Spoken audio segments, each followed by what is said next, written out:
Hello everyone, मैं वीना भट्ट आप सबका स्वागत करती हूं अपने यूट्यूब चैनल इतिहास अध्ययन में। आप सभी सब्सक्राइबर एवं व्यूअर का बहुत बहुत धन्यवाद। और जैसा कि वेडनेसडे है और आज थर्सडे है और आज हमारा जो टर्न है एंशिएंट हिस्ट्री का है, मंडे, ट्यूसडे एवं वेडनेसडे। तो मंडे और ट्यूसडे का वीडियो अपलोड हो चुका है, आपने देखा होगा। अगर नहीं देखा होगा तो इस वीडियो के डिस्क्रिप्शन बॉक्स में उसकी लिंक दे दी जाएगी, आप लोग उसको देख लीजिएगा। और आज जो हमारा है आज का जो टॉपिक है वो हमारा जैसे कि गुप्त शासकों के बाद जो उत्तर गुप्त शासक या मखौरी शासक या हर्षवर्धन, ये पुष्पभूति वंश है आपका, या जो त्रिकोणीय पक्षी युद्ध हुआ था आपका, राष्ट्रकूट हो, प्रतिहार हो और पाल शासकों से, इनसे संबंधित क्वेश्चन जो बहुत ही इम्पोर्टेंट है उसको हमने इस पर इंक्लूड किया है। और साथ में जो ऑप्शन है, जैसा कि मैं अपने पहले भी वीडियो में ऑप्शन भी जो भी उससे संबंधित रहते हैं उसको भी एक्सप्लेन करते हैं। तो उसी तरह से क्वेश्चन को 20 क्वेश्चन है, पर मान के चलिए कि आपको काफ़ी फैक्ट इसमें पता चलेगा।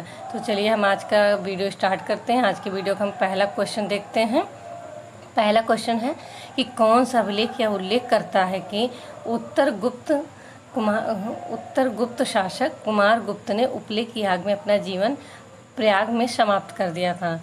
यहाँ पर आपसे पूछ रहा है कि कौन सा ऐसा अभिलेख या उल्लेख करता है कि उत्तर गुप्त शासक कुमार गुप्त ने उपले की आग में अपना जीवन प्रयाग में समाप्त किया था। अब यहाँ पे हम पहले इसका आंसर देख लेते हैं। तो इसका सही उत्तर है आपका बी ऑप्शन, अफसरगढ़ अभिलेख। इससे हमें पता चलता है कि उत्तर गुप्त शासक कुमार गुप्त ने उपले की आग में अपना जीवन प्रयाग में समाप्त कर दिया था। अब यहाँ हम देखेंगे कि ये उत्तर गुप्त शासक, तो इस वंश उत्तर गुप्तकालीन जो गुप्त वंश था ये मगध और मालवा में शासन करते थे, और इनको चक्रवर्ती गुप्त शासकों से पृथक करने के लिए ही इनको उत्तर गुप्त वंश कहा गया है। और उत्तर गुप्त कालीन गुप्त वंश का जो संस्थापक था वह कृष्णदत्त था, या कृष्णगुप्त कहिए। और उत्तर गुप्तकालीन गुप्तों की वंशावली और उनके विषय में जो जानकारी मिलती है उसके दो अभिलेख हैं। एक है आपका अफसरगढ़ अभिलेख, दूसरा है देवबरनाक अभिलेख। और अफसरगढ़ अभिलेख आपका बिहार के गया जिले में है, और यह लेख जो है इस वंश के 8वें शासक आदित्य सेन का है। और एक लेख है जो आपका देवबरनाक, या जो है आपका इस वंश के 11वें शासक जीवित गुप्त द्वितीय का है। तो जिससे हमें इनके बारे में जानकारी मिलती है। और अफसरगढ़ अभिलेख से हमें पता चलता है कि उत्तर गुप्त शासक कुमार गुप्त ने उपले की आग में अपना जीवन प्रयाग में समाप्त किया था। अब जैसे कि हमने देखा, पहले ही आपसे बताया कि क्वेश्चन 20 है, पर आपको इससे समझिए, जैसे यहाँ पे हमने देख लिया उत्तर गुप्त की स्थापना किसने की थी, उसके 2 अभिलेख कौन हैं, उस अभिलेखों को उत्कीर्ण कराने वाले कौन से शासक हैं। तो इसी तरह से हम जितने भी क्वेश्चन उससे संबंधित जितने ही इम्पोर्टेंट फैक्ट हैं और जो ज़रूरी है उसको सबको एक्सप्लेन करेंगे, डिस्कस करेंगे। तो आइए देखते हैं क्वेश्चन नंबर 2। क्वेश्चन नंबर 2 में पूछ रहा है, साक्षर महिला की वह प्रसिद्ध प्रतिमा जिसमें उसे लिखते हुए दिखाया गया है कहाँ से मिली है। आपको खजुराहो, ललितपुर, चिदम्बरम। तो यहाँ से पूछ रहा है कि यहाँ पूछ रहा है कि साक्षर महिला की वह प्रतिमा जिसमें उसे लिखते हुए प्रतिमा में लिखते हुए दिखाया कहाँ से आपको मिली है। यहाँ पे आप देखेंगे कि आपके सामने ऑप्शन है खजुराहो, ललितपुर या चिदम्बरम। तो इसका सही उत्तर है आपका ये खजुराहो से मिली है। तो ये आपको खजुराहो से मिली है, तो इसका सही है आपका ए ऑप्शन। अब यहाँ हम देखेंगे कि खजुराहो से, तो जैसे आपके ये साक्षर मूर्ति की महिला हो गई, या श्रृंगार रत अप्सरा की मूर्ति हो गई, या सेना प्रस्थान मूर्ति हो गई, गुरु शिष्य की मूर्ति हो गई, गायकों की मूर्ति हो गई, ये सारी मूर्तियाँ जो हैं हमें खजुराहो से मिली हैं। और ये खजुराहो जो है आप जानते हैं ये चंदेल राजाओं से संबंधित है, और वहाँ पे बहुत सारे मंदिर भी हैं, जैसे आपका पार्श्वनाथ का लक्ष्मण मंदिर है, या कांदरिया महादेव का मंदिर है, 64 योगिनी का मंदिर है। तो इससे संबंधित हम जब नेक्स्ट मॉक टेस्ट में उससे संबंधित लाएंगे क्वेश्चन तब देखेंगे। तो जैसे आपसे सामने पूछ लेते हैं हम, साक्षर महिला की मूर्ति, श्रृंगार रथ अप्सरा की मूर्ति, सेना प्रस्थान मूर्ति, गुरु शिष्य की मूर्ति या गायकों की मूर्ति, ये सब कहाँ से मिली हैं? खजुराहो से मिली हैं। अब यहाँ पर हम देखेंगे क्वेश्चन नंबर 3। क्वेश्चन नंबर 3 में है कि किस गुप्त शासक ने 3 अश्वमेध यज्ञ किया एवं परम भागवत की उपाधि धारण की? तो यहाँ आपसे पूछ रहा है कि किस गुप्त शासक ने 3 अश्वमेध यज्ञ किए एवं अब परम भागवत की उपाधि धारण की? तो यहाँ आपके सामने ऑप्शन है आदित्य सेन, आपके दूसरा है जीवित गुप्त या तीसरा है माधव गुप्त। यहाँ पे 3 है शासकों का नाम, हम तीनों का देखेंगे। एक तो पहला आपका है कि इसका जो उत्तर है हम आपको बता देते हैं पहले, यह है आदित्य सेन का। और आदित्य सेन जो कि इस वंश का 8वां शासक था और उसी के अभिलेखों से हमें पता चलता है उत्तर गुप्त शासकों का जो है ये देखा जाए तो मगध का चक्रवर्ती राजा हुआ था जो कि माधव गुप्त का पुत्र था। यह माधव गुप्त का पुत्र आदित्य सेन था। अब माधव गुप्त कौन था? माधव गुप्त जो कि एक तरह से देखा जाए तो हर्ष का रिश्ते में था, उनकी वो हर्ष की ममेरा भाई लगता था और उसकी वजह से क्या है कि उसका पालन पोषण जो है माधव गुप्त का वो हर्ष के ही यहाँ हुआ था, हर्ष के साथ ही हुआ था।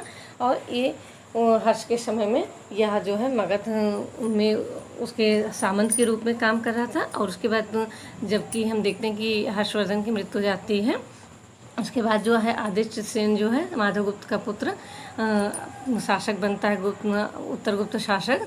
तो उसने है मगध और जो भी चीज़ें थी उसको जीत के अपने राज्य में मिलता है और उस समय वो एक शक्तिशाली चक्रवर्ती राजा होता है। तो इसके बारे में हमें जानकारी जो है अगर हम पूछ लें कि ये आदित्य सेन के द्वारा अश्वमेध यज्ञ किए जाने की जानकारी किस अभिलेख से मिलती है, या तो ये मंदर पर्वत लेख से मिलती है। यहाँ पे मंदर पर्वत लेख से ही पता चलता है कि उसने 3 अश्वमेध यज्ञ किया था और देवबरनाग लेख में उसे परम भागवत कहा गया। तो यहाँ पे आप देखेंगे कि अश्वमेध यज्ञ आप देख रहे हैं वह आपका मंदर पर्वत लेख से है। ये आपका मंदर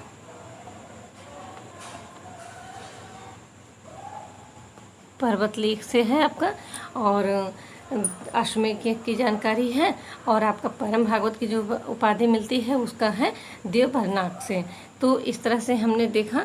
और जीवित गुप्त 2 थे, जैसा कि जीवित गुप्त द्वितीय था जो इस वंश का अंतिम शासक था और आदित्य सेन द्वारा लगभग निर्मित जो राज्य था वो इस समय तक चलता रहा, सुरक्षित रहा। परंतु इसी के समय में कहते हैं कि यशोवर्मन जो कि शासक हुआ कन्नौज का, उसने क्या कहते हैं इस पर आक्रमण किया और इस वंश का जीतकर अपना नाश कर दिया और अपने राज्य में इसके क्षेत्र को मिला लिया।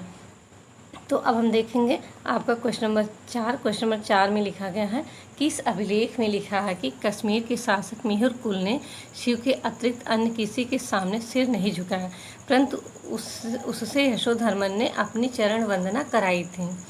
अब आपके सामने ऑप्शन है मंदसौर अभिलेख, अफसरगढ़ लेख या हराहा लेख। तो यहाँ पे हम देख रहे हैं कि पूछ क्या रहा है कि किस अभिलेख में यह जानकारी मिलती है कि मिहिर कुल जो कि एक हूण शासक था उसने आज तक किसी के सामने सिर नहीं झुकाया, शिव भगवान के अतिरिक्त किसी के सामने, किंतु यशोधर्मन ने उससे अपनी चरण वंदना कराई थी। तो यहाँ पे देखें कि इसका सही उत्तर है आपका मंदसौर अभिलेख। अब मंदसौर अभिलेख से संबंधित या यशोधर्मन से संबंधित हम देखेंगे। यशोधर्मन जो कि औलिकर अर्थात मुकुट वंश का था और इसके मंदसौर से 2 अभिलेख मिलते हैं और जिसके अनुसार इसने सारे उत्तर भारत अपना प्रभुत्व स्थापित किया और 532 ईस्वी में अपने विजय स्तंभ स्थापित करवाया था। तो मंदसौर का जो अभिलेख है, जैसा कि हम पहले भी जानते हैं गुप्त शासकों के समय भी मंदसौर अभिलेख की रचना हुई है जिसका लेखक वत्सीभट्ट था, कुमार गुप्त का है वो, किंतु यहाँ पे भी है यशोधर्मन का भी लेख है और इसके जो मंदसौर का स्तंभ लेख है उसका मालवा संवत 589 अर्थात तो 532 ईस्वी से विदित होता है कि उसने सभी उत्तर पूर्व राजाओं को हरा के महाराजाधिराज की परमेश्वर की उपाधि धारण की। और ये जो यशोधर्मन का मंदसौर प्रशस्ति का लेखक था वह है वासुल। और इसी में पता चलता है कि ये जो कथन है कि कश्मीर के शासक महेशकुल ने शिव के अतिरिक्त किसी अन्य के सामने सिर नहीं झुका, परंतु यशोधर्मन ने उससे अपने चरण वंदना कराई थी। तो इस तरह देखा जाए तो आपसे मंदसौर अभिलेख आपने देखा, अफजलगढ़ अभिलेख देखा, हरहा अभिलेख देखा। हरहा अभिलेख जो था आपका वह मौखरी, जो कन्नौज के मौखरी शासक थे, उनसे संबंधित है। अब यहाँ पे हम देखेंगे क्वेश्चन नंबर 5। क्वेश्चन नंबर 5 में आपको पूछा जा रहा है आपसे कि किस अभिलेख के अनुसार मौखरी शासक ईशान वर्मा ने वैदिक धर्म का पोषक एवं वर्णाश्रम धर्म की प्रतिष्ठा की थी। क्या पूछ रहा है कि ईशान वर्मा ने वैदिक धर्म का पोषण एवं वर्णाश्रम धर्म की प्रतिष्ठा की थी। तो आपके सामने ऑप्शन है मंदसौर अभिलेख, या आपके सामने अफजलगढ़ अभिलेख, या आपका हरहा अभिलेख। तो जैसा कि अभी हम बात कर रहे थे कि मंदसौर अभिलेख जो है इससे हमें क्या कहते हैं, यशोधर्मन का है। अफजलगढ़ अभिलेख जो है गुप्त राजाओं के बारे में जानकारी का है। यहाँ पे आप देख रहे हैं कि हरहा अभिलेख जो कि आपका ये मौखरी शासकों से संबंधित है। और किंतु जो ये आपके सामने क्वेश्चन है कि वैदिक धर्म, ईशान वर्मा वैदिक धर्म का पोषक एवं वर्णाश्रम धर्म की प्रतिष्ठा की थी, तो यह आपका है हरहा लेख के अफजलगढ़ लेख के अनुसार है। और ईशान वर्मा अपने वंश का पहला, मौखरी वंश का पहला राजा था जिसने महाराजाधिराज की उपाधि धारण की, तथा मुद्राएं चलाने और वाला पहला मौखरी शासक भी था। तो ऐसे भी आपके सामने आ जाए कि मौखरी वंश का पहला शासक जिसने मुद्राएं प्रचलित करवाई, चलवाई, या महाराजाधिराज की उपाधि धारण की, तो ईशान वर्मा होगा। जैसा कि हमने बात की है कि जो भी इम्पोर्टेंट क्वेश्चन हैं उत्तरगुप्त से, या मौखरी शासक से, या यशोधर्मन से, यशोवर्मन से, या आपके हर्षवर्धन से, या त्रिपक्षीय संघर्ष जिनके बीच में होता पाल, प्रतिहार एवं राष्ट्रकूट, उनसे जो इम्पोर्टेंट क्वेश्चन है उसको भी हम डिस्कस करेंगे। उसके साथ साथ जो संबंधित फैक्ट है उसको भी हम देखेंगे। तो जैसे कि ईशान वर्मा के बारे में है अफजलगढ़ लेख से विदित होता है, और उसी तरह से ईशान वर्मा के विषय में है कि वह आंध्रों, शुल्कियों, गौड़ों को विजय प्राप्त की थी।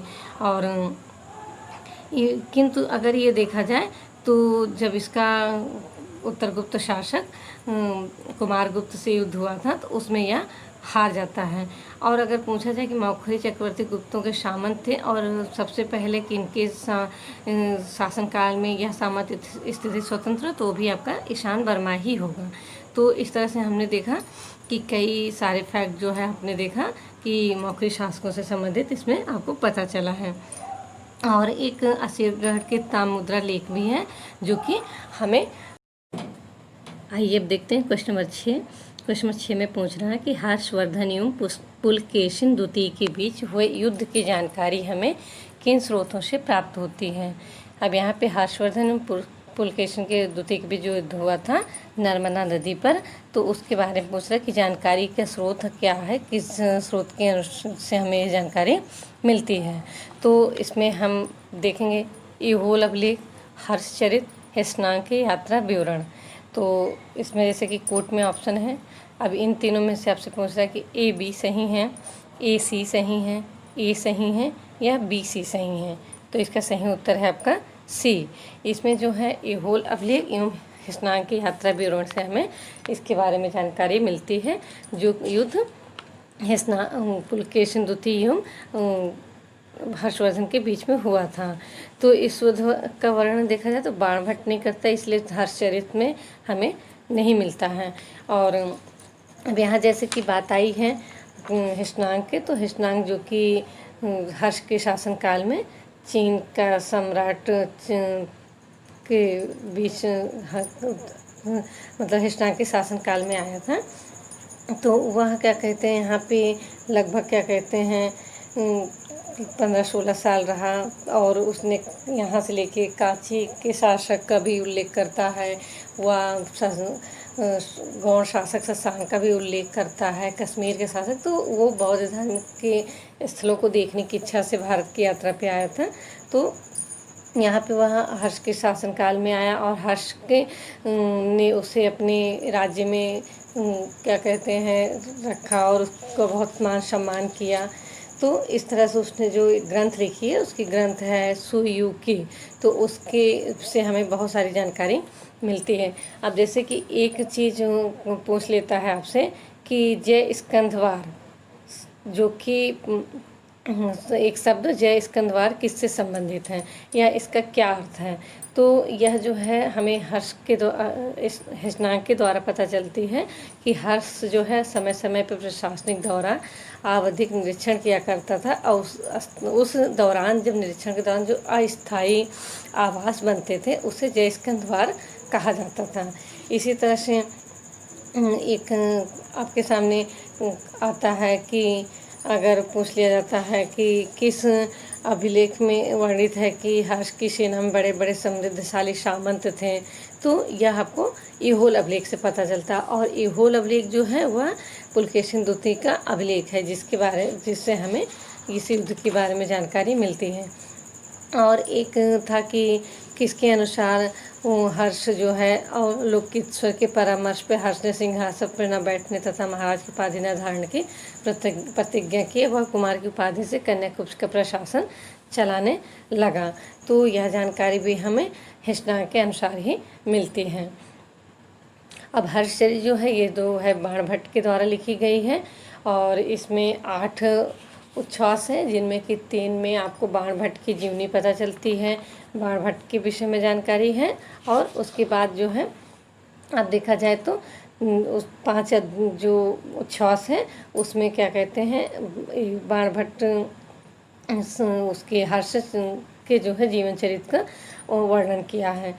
तो इस तरह से आप देख सकते हैं कि हर्षचरित किसने लिखा है, बाणभट्ट ने लिखी है। इसमें कितने उच्छ्वास हैं, तो 8 उच्छ्वास हैं और प्रथम 3 में बाणभट्ट की आत्मकथा है और शेष 5 में हर्षवर्धन का जीवन चरित्र है। तो इस तरह से क्या कहते हैं हमने देखा, ये होल अभिलेख भी देखा किसका है, हर्षचरित किसका है, स्नान के यात्रा विवरण में से हमें क्या क्या जानकारी मिलती है और उसकी यात्रा विवरण का नाम क्या है। तो क्वेश्चन नंबर 6 में हमने इतनी सारी चीज़ें देखी अभी। अब हम देखेंगे क्वेश्चन नंबर 7। क्वेश्चन नंबर 7 में है कि किसके अनुसार हर्ष बहुत परिश्रमी था और सत्कार्यों में वह नींद एवं भोजन भूल जाता था।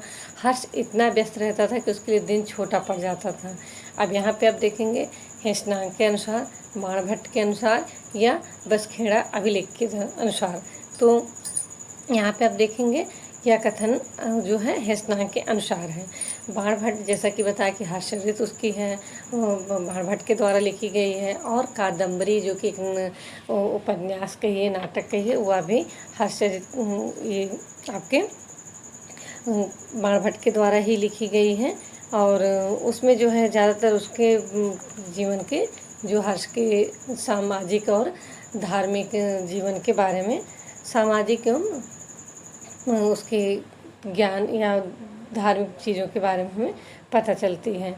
अब यहाँ पे देखेंगे बसखेड़ा अभिलेख जो कि हर्षवर्धन का अभिलेख है, जिससे हमें उसके बारे में काफ़ी जानकारी मिलती है। और जैसा कि जय स्कंदवार की भी चर्चा हो रही थी, हम बात कर रहे थे कि जय स्कंदवार क्या होता था कि जब हर्षवर्धन अचानक निरीक्षण करने के लिए जाता था तो उस समय जो उसके रहने के लिए राज्यों में जगह जगह पर स्थायी जहाँ वो ठहरता था अस्थायी निवास बनाया जाता, उससे जय स्कंदवार का। और इसी तरह से बांसखेड़ा लेख जो है आपका, वह वर्धमान कोटि के जय स्कंदवार से इसका जारी किया गया था। और बांसखेड़ा अभिलेख जो कि छत्रपत्र लाधिकृत भानु की आज्ञा से ईश्वर द्वारा लिखा गया है। तो इसके लेखक कौन है, ईश्वर है। और किसकी आज्ञा से लिखा गया, तो छत्रपत्र लाधिकृत भानु के द्वारा। तो इस तरह से हमने इसमें भी देखा कि बांसखेड़ा अभिलेख से भी संबंधित देखा कि कहाँ से ये किस जय स्कंदवार से जारी किया गया था और ये किसके द्वारा लिखा गया था, किसकी आज्ञा से लिखा गया था। और ये जो है आपका इसकी लिपि देखा जाए तो यह जो है ब्राह्मी लिपि है और इसकी भाषा जो है संस्कृत है। तो बांसखेड़ा लेख जो आपका ताम्रपत्र है और किस में लिखी हुई है, ब्राह्मी लिपि, और भाषा जो है इसकी संस्कृत है। अब हम देखेंगे क्वेश्चन नंबर 8।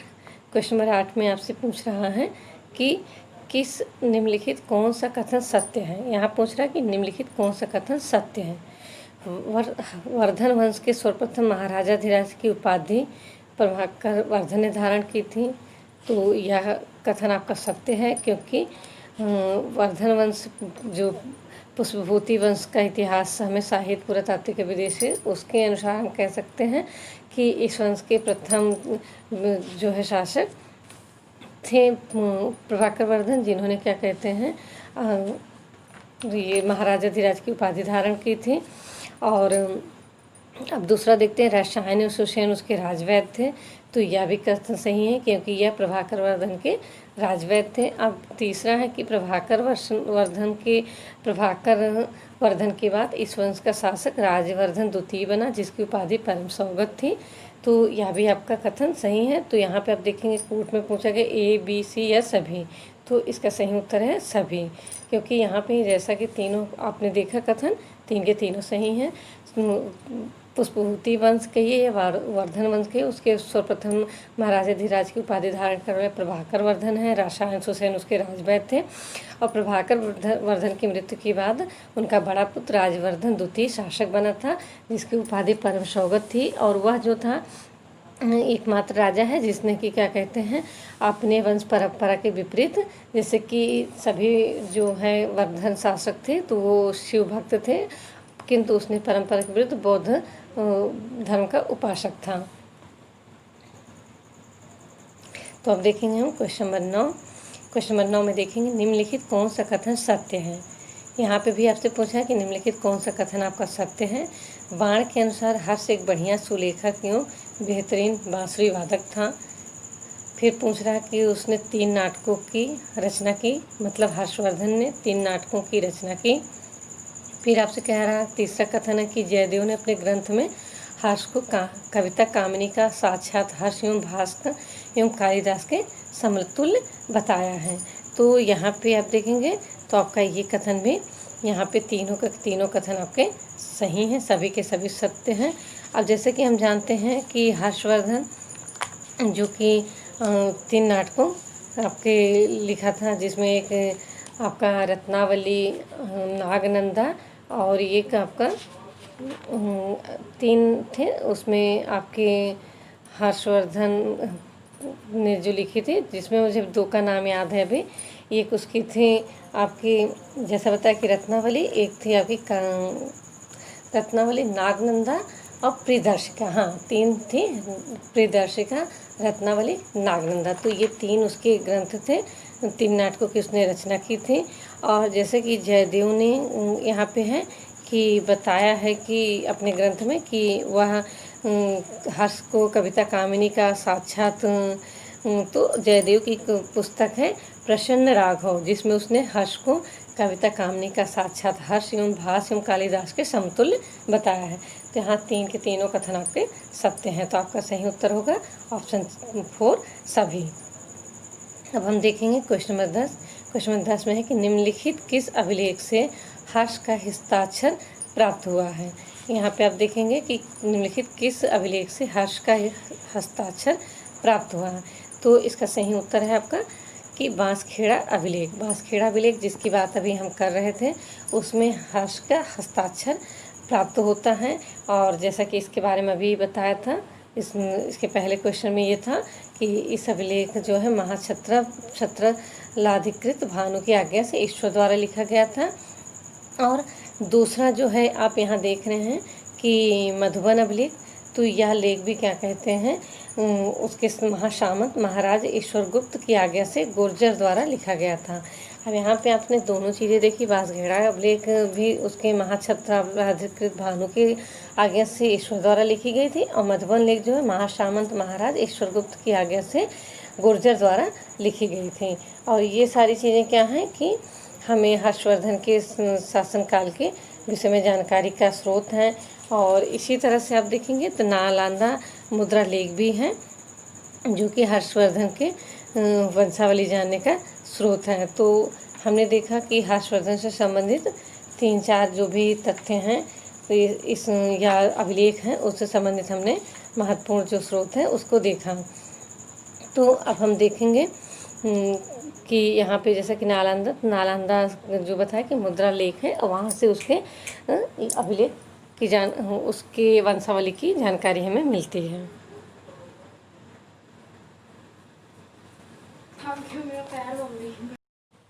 तो आइए देखते हैं क्वेश्चन नंबर 11। क्वेश्चन नंबर 11 में है निम्नलिखित में से राष्ट्रकूट राजा दंतीदुर्ग द्वारा उज्जैन में हिरण्यगर्भ महादान समारोह संपन्न किए जाने का उल्लेख किस अभिलेख में मिलता है।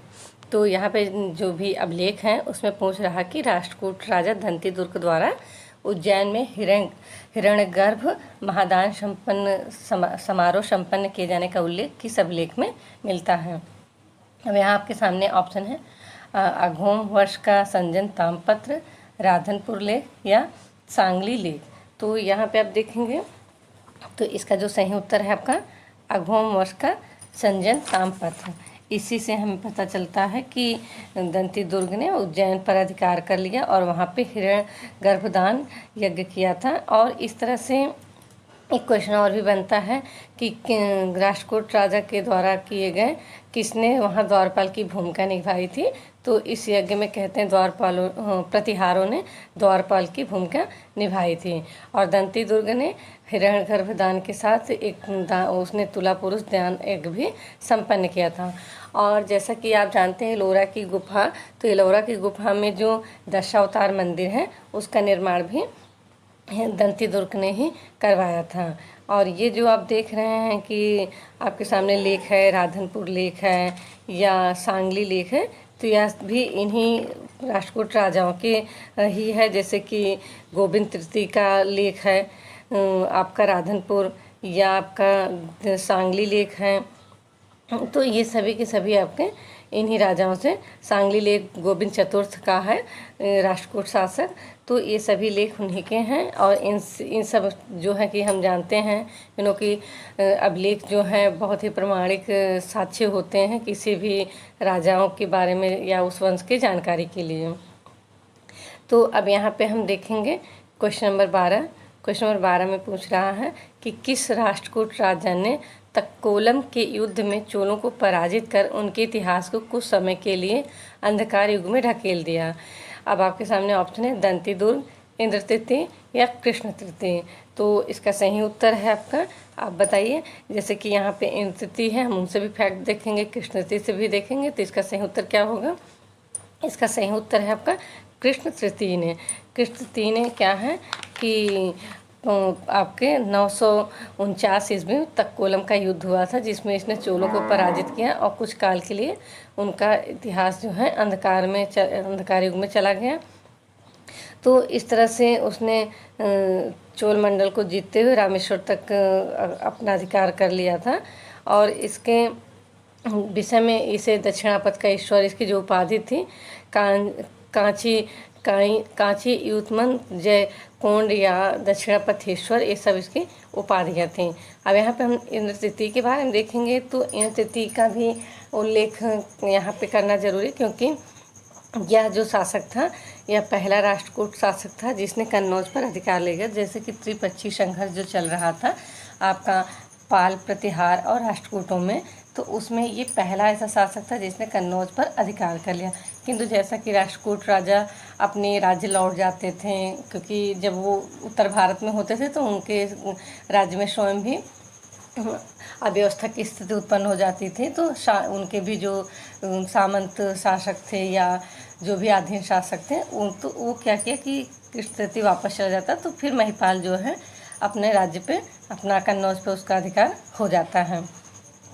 यहाँ दंतीदुर्ग से संबंधित हमने पहले ही देख लिया है, तो कृष्ण तृतीय और इंद्र तृतीय से भी हमने देख लिया। अब हम देखेंगे क्वेश्चन नंबर 13। क्वेश्चन नंबर 13 में है कि किस राजशेखर ने किस प्रतिहार शासक को आर्यावर्त का महाराजा धीराजयुम रघुवंश मुक्तामणि कहा है। यहाँ पे पूछ रहा है कि राजशेखर ने किस प्रतिहार शासक को आर्यावर्त का महाराजा धीराज एवं रघुवंश मुक्तामणि कहा है।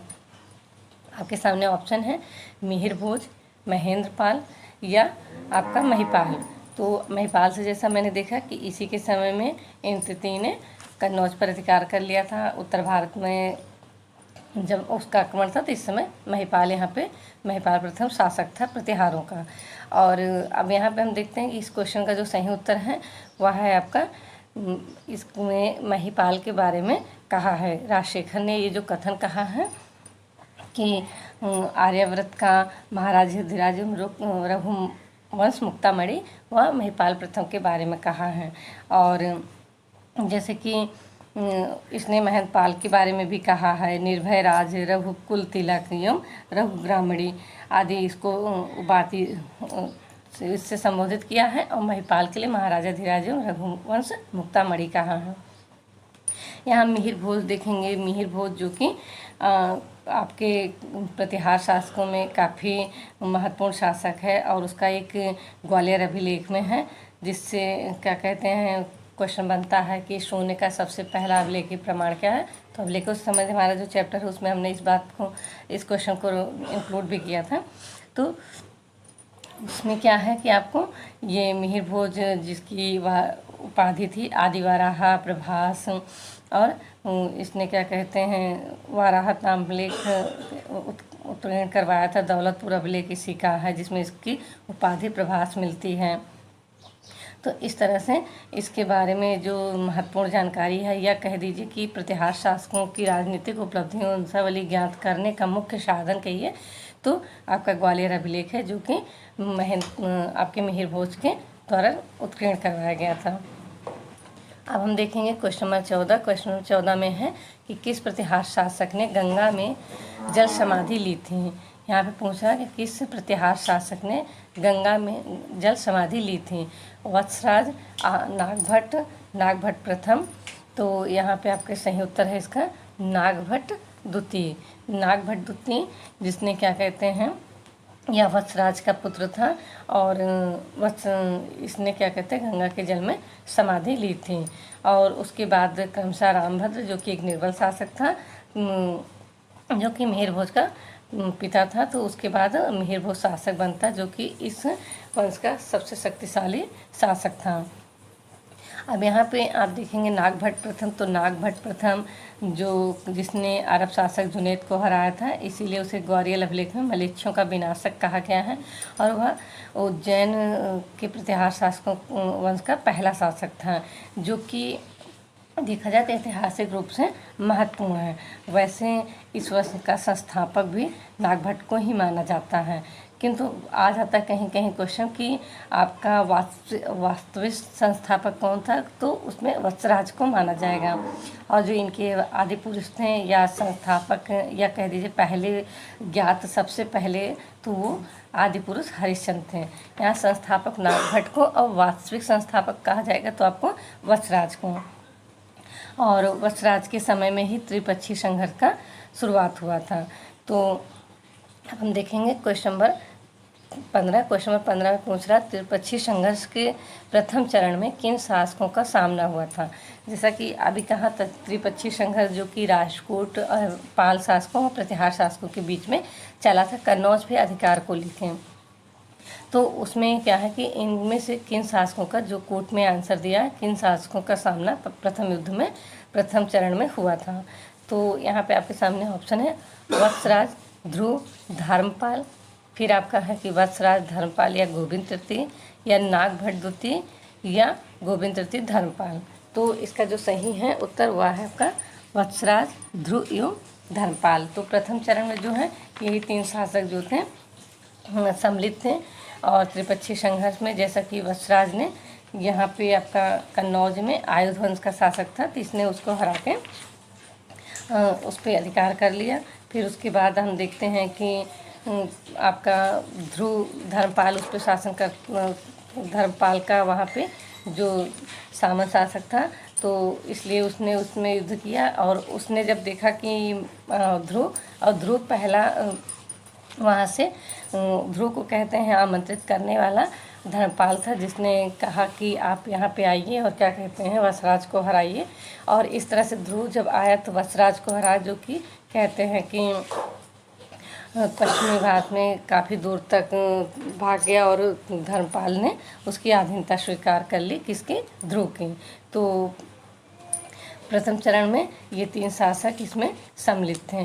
तो त्रिपक्षीय संघर्ष का प्रथम चरण, फिर आता है द्वितीय चरण। द्वितीय चरण में आपके जैसे कि प्रतिहार और पाल शासक ही आपके धर्मपाल वसराज में ही संघर्षरत रहा। और उसके बाद क्या कहते हैं तृतीय चरण में फिर नागभट्ट द्वितीय और गोविंद तृतीय।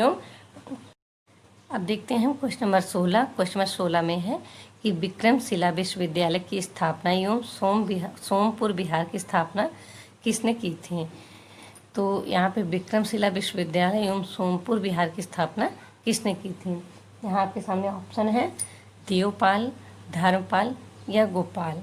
अब यहाँ पे हम बताएंगे आपको कि देवपाल, धर्मपाल, गोपाल सभी क्या है कि आपके पाल वंश के ही शासक हैं। पर यहाँ पे पूछ रहा है कि विक्रमशिला विश्वविद्यालय एवं सोमपुर बिहार की स्थापना किसने की थी। तो इसका सही उत्तर है आपका धर्मपाल। धर्मपाल ने की थी। और यहाँ पे हम देखेंगे कि पहले हम गोपाल से संबंधित देखते हैं।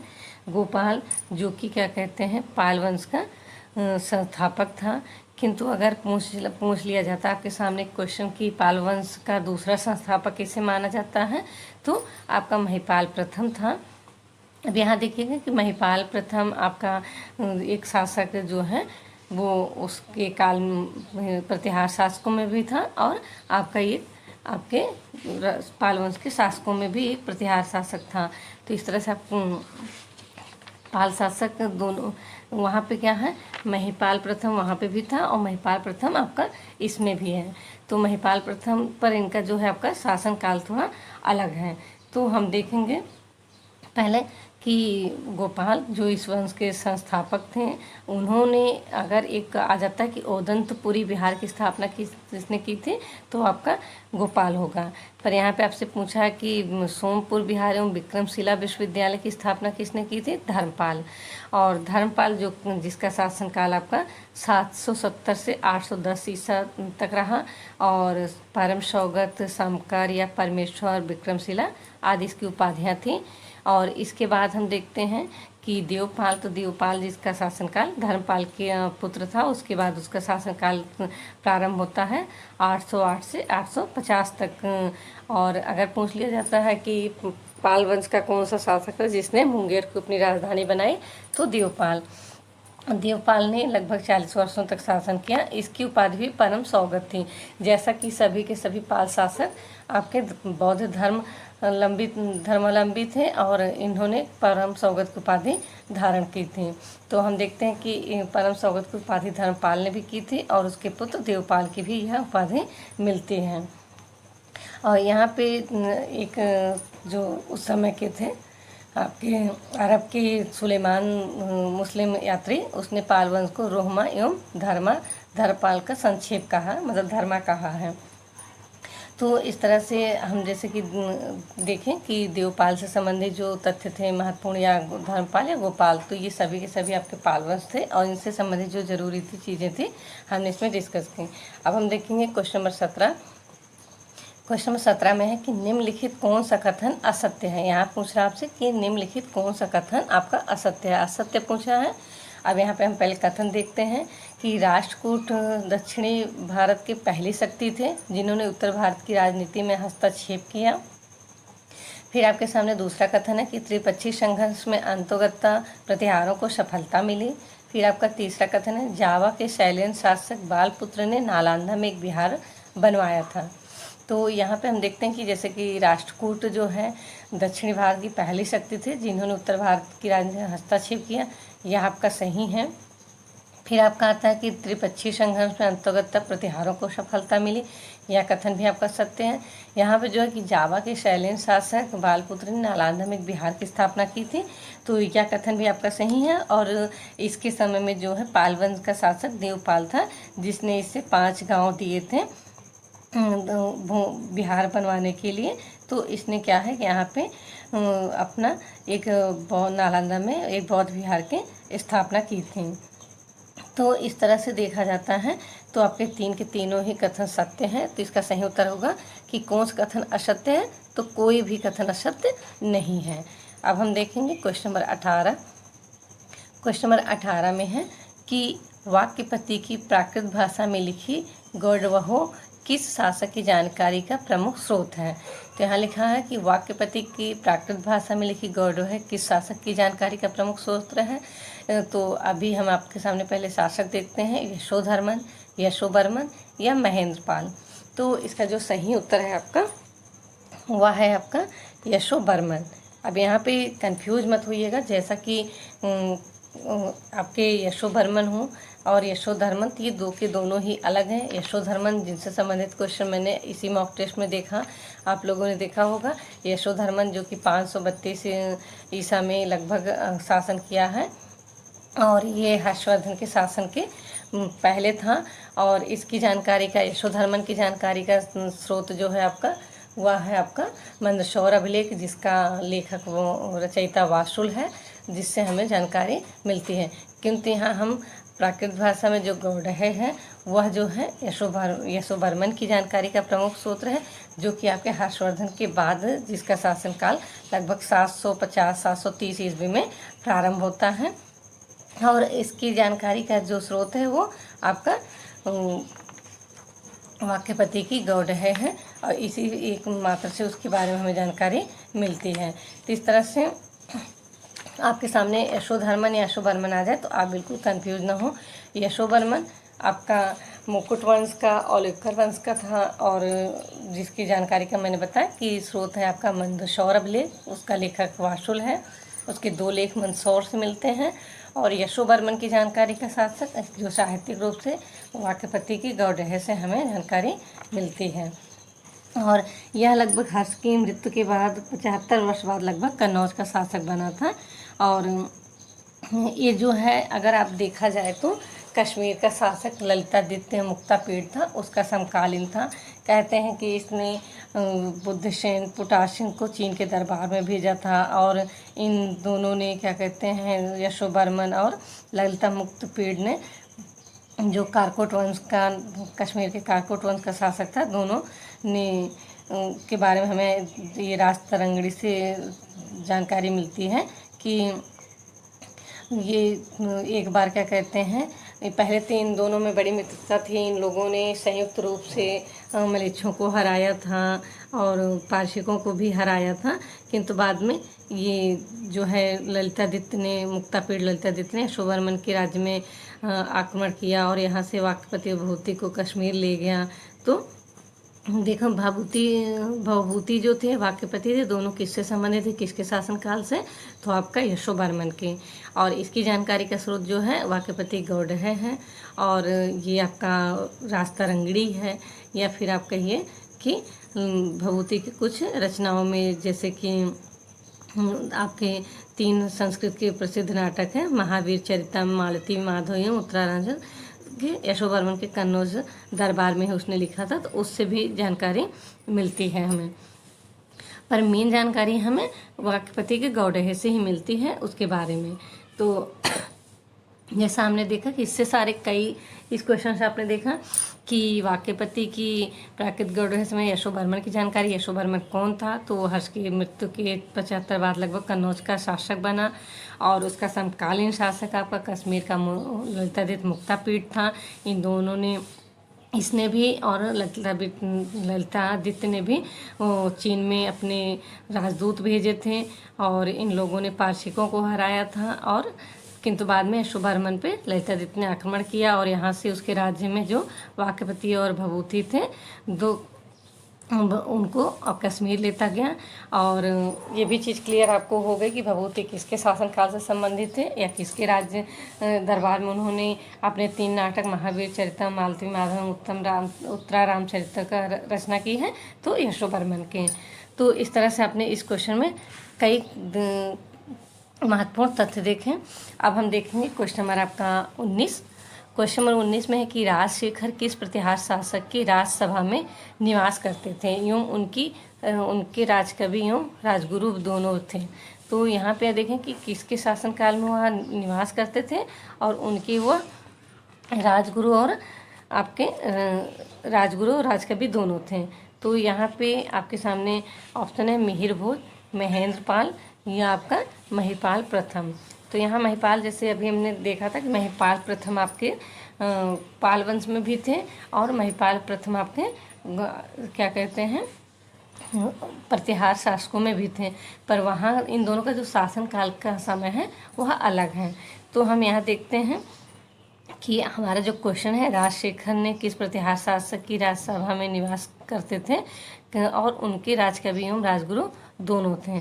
तो यहाँ पे इसका जो सही उत्तर होगा वो आपका होगा महेंद्रपाल। महेंद्रपाल जो कि प्रतिहार शासक, जिसकी उपाधि थी शकल, कला, निलय या निर्भय राज्य, और इसके समय प्रतिहार शक्ति अपने चरम सीमा पे पहुंच गई थी। प्रतिहार साम्राज्य गंगा के मुख से लेके कहते हैं रीवा मुखी हिमालय से बिंद तथा पूर्व समुद्र से पश्चिम समुद्र तक फैला हुआ था, और राजशेखर इन्हीं के राज्य में राजसभा में निवास करते थे, और इनके राजगुरु एवं राजकवि दोनों थे। और इन्होंने महेंद्रपाल को निर्भय राज, रघुकुल तिलक एवं रघु ग्रामणी आदि कहा है।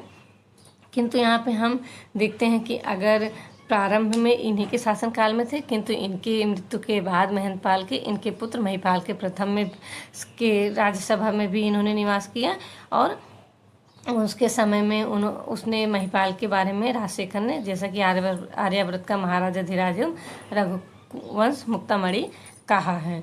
और इन्हीं के ये सारी चीज़ें हमें राजशेखर के बारे में पता चलती हैं। और राजशेखर की कर्पूर मंजरी है या बाल कांड, कुछ ऐसे करके इनकी कई पुस्तकें हैं जो हम आगे के देखेंगे आपको क्वेश्चन में। जो हमारा उससे संबंधित क्वेश्चन आएगा तो उसमें हम इसको।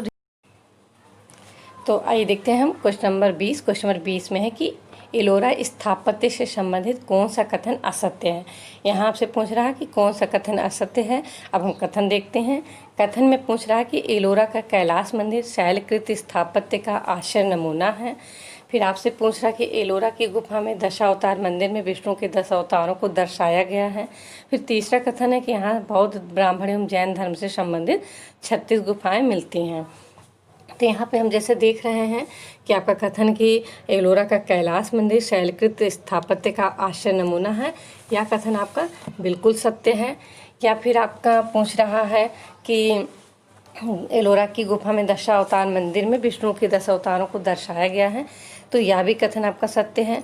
क्योंकि अगर आपके सामने आ जाए क्वेश्चन तो कि किस दशावतार मंदिर में, जैसा कि हम जानते हैं गुप्त शासकों ने के समय बना हुआ झांसी का देवगढ़ का दशावतार मंदिर बहुत प्रसिद्ध मंदिर है, जो कि नागर शैली का या पंचायत मंदिर शैली का प्रथम उदाहरण है।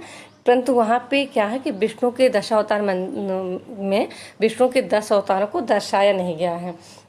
किंतु आप देखें कि एलोरा का जो कैलाश मंदिर, एलोरा का जो गुफा में दशावतार मंदिर बना है, उसमें क्या है विष्णु के 10 अवतारों को मूर्ति के माध्यम से इसमें दिखाया गया है। बिल्कुल कि आपका जैसे कि पहला अवतार उनका क्या था, मत्स्य अवतार, कूर्मा अवतार या वराह अवतार, सभी को मूर्तियों के माध्यम से दर्शाया गया है। और एलोरा का कैलाश मंदिर शैलकृत स्थापत्य कला आश्चर्य नमूना है, क्योंकि यह मंदिर जो है आपका कहते हैं पहाड़ को ऊपर से काटते हुए नीचे की तरफ गए, और बहुत सारे छोटे छोटे मंदिर या बहुत सारे नक्काशी के द्वारा इसको बनाया गया है। और ये कहाँ पे स्थित है? तो ये महाराष्ट्र के औरंगाबाद में है। और इसकी जो है इसमें देखा जाए तो राष्ट्रकूट शैली, पल्लव एवं चालुक्य शैलियों से प्रभावित है। और यहाँ पे क्या है कि राष्ट्रकूट शासक कृष्ण प्रथम के द्वारा इसे 8वीं शताब्दी में बनवाया गया था।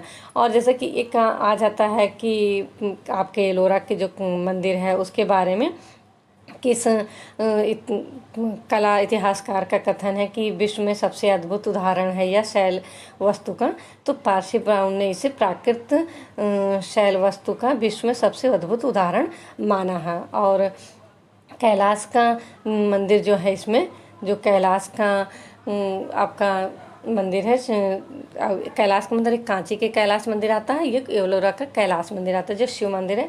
तो उसमें पूछ रहा है आपसे कि कैलाश मंदिर स्थापत्य का आश्चर्य तथा भारतीय उपमहाद्वीप में गुफा स्थापत्य का भी चरमोत्कर्ष कहा जा सकता है। तो इस तरह से क्वेश्चन बनेगा आपके सामने कि कौन सा कैलाश मंदिर शैलकृत स्थापत्य का आश्चर्य निर्भर में भारतीय उपमहाद्वीप में गुफा स्थापत्य का चरमोत्कर्ष देखा जाता है। तो इसमें आपका सही उत्तर होगा यह आपका कैलाश का एलोरा का कैलाश मंदिर।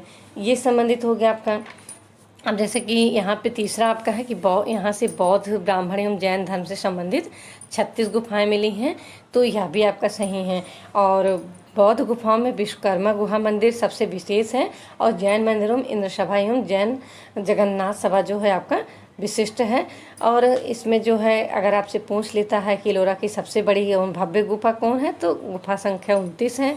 और यहाँ से 36 गुफाओं में आपके जो है लगभग 5वीं शताब्दी से लेकर 12वीं शताब्दी के बीच में इनका निर्माण हुआ है।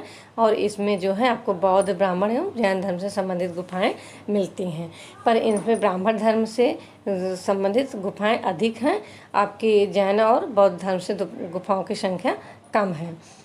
और आपका जो है देखा जाए ये जो दशावतार मंदिर था, जैसा कि आप देखें एलोरा की गुफा में दशावतार मंदिर का निर्माण वो आपका दंती दुर्ग ने कराया था, और कैलाश मंदिर का निर्माण कृष्ण प्रथम ने 8वीं शताब्दी में कराया था। तो यह रहा हमारा आज के जो मॉक टेस्ट में 20 इम्पोर्टेंट क्वेश्चन। और अभी मैंने क्वेश्चन नंबर 19 में जैसे एक चीज़ आपको बताई थी राजशेखर के बारे में 2 क्वेश्चन था जिसके मॉक टेस्ट में कि किस प्रतिहार शासक उसने रघुवंश मुक्तामणि कहा है, यूँ महाराजा धीराज कहा है आर्यावर्त का, तो महिपाल प्रथम को कहा है। किसकी सभा में निवास करता था जो और उसका राजगुरु और हो तो महेंद्रपाल। किंतु जैसा कि बुक का बताया था तो राजशेखर की लिखित ग्रंथ है एक आपका विश्व विधाल वंशिका, और आपका एक है आपके एक बुक है जो हमको काव्य मीमांसा है राजशेखर की, और आपका विद्ध विशाल भंजिका है।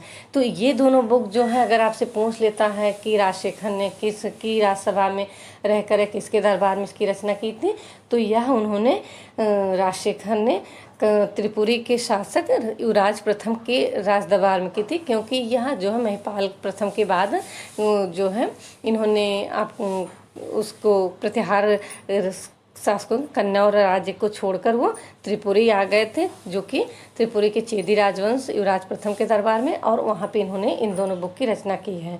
और इन्होंने युवराज को प्रथम को उज्जैनी भुजंग एवं त्रिकलिंगाधिपति कहा है। तो इस तरह से अगर आप आ जाए तो कंफ्यूज मत हो, क्योंकि मैंने क्वेश्चन बताया था कि यहाँ प्रतिहार शासकों के राज दरबार में निवास करते थे, उनकी राजसभा से थे, तो किंतु वहाँ से छोड़ के आने के बाद जब ये त्रिपुरी के चेदी राजवंश आए तो वहाँ पे इन्होंने 2 बुक की रचना की थी। तो यह रहे आज के मॉक टेस्ट के आपके 20 इंपॉर्टेंट क्वेश्चन। और पहले की वीडियो आप लोगों ने नहीं देखा है तो प्लीज़ आप इतिहास अध्ययन सर्च कीजिए, उसमें जितने वीडियो पड़े हैं सभी देखिए, क्योंकि सभी के सभी क्वेश्चन बहुत ही इंपॉर्टेंट हैं जो आपके एग्ज़ाम के पॉइंट ऑफ से बहुत इंपॉर्टेंट हैं और आपके लिए बहुत ही यूजफुल होंगे। तो आप सभी देखिए, और आपका एग्ज़ाम नज़दीक है, खूब रिविज़न करिए। आप सबको all the best. Thank you.